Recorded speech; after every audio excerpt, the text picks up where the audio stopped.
même en repartant, elle donne des consignes. Oui, moi je disais que là, quand même, sauter avec les patates rôties, c'est pas mal. Oui. Enfin, personnellement, j'ai un peu de mal. Bon, enfin, pas avec vous, évidemment, puisque j'attends avec impatience le début de cette revue de presse. Oui. Donc on commence avec de la politique. Mais oui, d'abord dans le Canard enchaîné, qui nous apprend qu'Emmanuel Macron s'inquiéterait déjà pour sa réélection. Il aurait déclaré qu'il pouvait très bien être battu face, par exemple, à Marine Le Pen. Le président de la République se serait montré inquiet, je cite, du vent néoconservateur qui ne va pas s'arrêter à nos frontières. Alors, si c'est Marine Le Pen qu'Emmanuel Macron se voit comme adversaire, le journal L'Opinion, lui, se pose la question de Marion Maréchal, tout en estimant, voici à gauche, que son audience est moins large que celle de sa tante. Mais il est vrai qu'après Donald Trump, après la Ligue en Italie, après la montée de l'AfD en Allemagne, l'arrivée au pouvoir de Boris Johnson à Londres, c'est l'article de Libération juste à côté, est une nouvelle étape de cette vague populiste. Libération propose ce matin un article qui résume le problème. Boris Johnson sillonne actuellement son pays en faisant des promesses extrêmement variées, en disant qu'il va sauver l'économie britannique, hélas, sans jamais dire comment il compte faire, ou alors en proposant un plan d'aide de 350 millions par an, alors qu'il avait promis que le Brexit permettrait 350 millions par semaine. Promesse dont il n'est plus question, évidemment.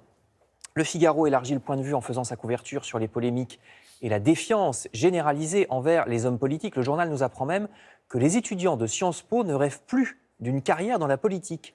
La dépolitisation est générale, explique le Figaro, et c'est vrai aussi pour les engagements syndicaux, ce qui n'empêche pas de s'engager, mais ça ne semble plus passer par les syndicats ou les partis politiques, écrit le Figaro.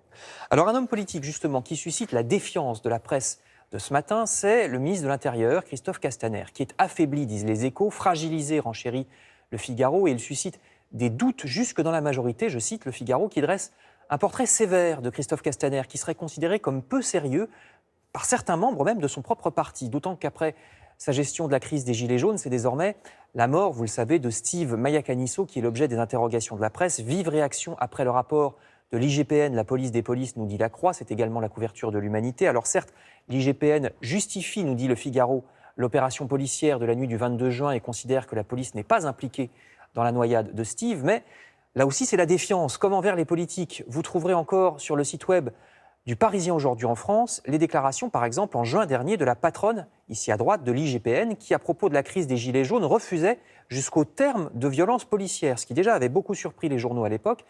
Et Libération de ce matin en rajoute. Le journal a analysé les vidéos de ce qui s'est passé à Nantes, et Libé a parfois vu sur ces images, je cite, le contraire de ce que dit le rapport de la police des polices. Je vous renvoie à cet article pour vous faire votre opinion. Je termine avec deux sujets qui nous font également nous sentir tout petits.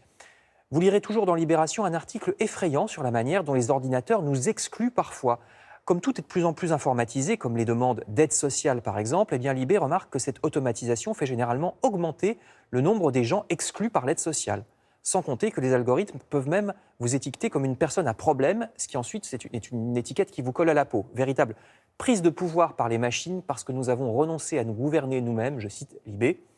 Et puis, autre travers du monde moderne, l'humanité nous rappelle que pas moins de 300 millions de tonnes de plastique sont fabriquées chaque année dans le monde, et que plutôt que de traiter nous-mêmes ces déchets, les plastiques ou les autres, les déchets que ça génère, eh bien, nous les envoyons vers des pays du tiers-monde qui commencent à les refuser.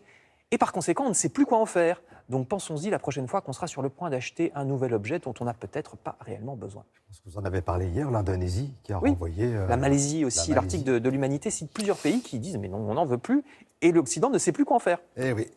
Merci beaucoup Fred, on se retrouve un peu plus tard pour la revue de presse culturelle.